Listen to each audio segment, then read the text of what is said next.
জাতীয় দল থেকে অবসর নিয়েছেন অনেক আগেই, তবে ঘরোয়া ক্রিকেটে তামিম ছিলেন নিয়মিত। কিন্তু হঠাৎ করে হৃদরোগে আক্রান্ত হয়ে দীর্ঘদিন মাঠের বাইরে ছিলেন এই ওপেনার।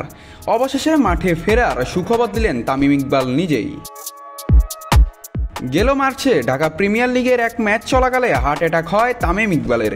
এরপর থেকে চিকিৎসা ও বিশ্রামে ছিলেন এই বাঁহাতি ব্যাটসম্যান।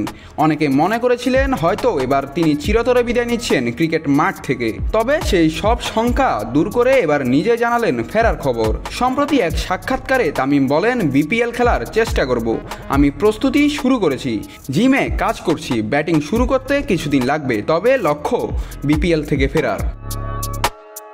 2026 বিপিএল এর আগেই মাঠে গড়াবে এনসিএল টি-20 টুর্নামেন্ট। সেখানেও দেখা যেতে পারে তামিমকে। তিনি বলেন, পুরোটা না হলেও অন্তত 2-3টা ম্যাচ খেলতে পারি।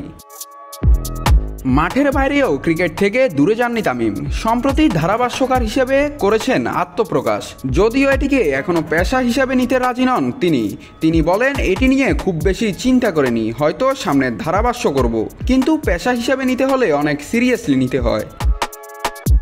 তামিমের ফেরাটা শুধু একজন খেলোয়াড়ের ফেরা নয়, এটা একজন লড়াকুর গল্প, যে বারবার নিজেকে প্রমাণ করেছেন। তার কামব্যাক ঘরোয়া ক্রিকেটে নতুন রং ছড়াবে, তাতে কোনো সন্দেহ নেই।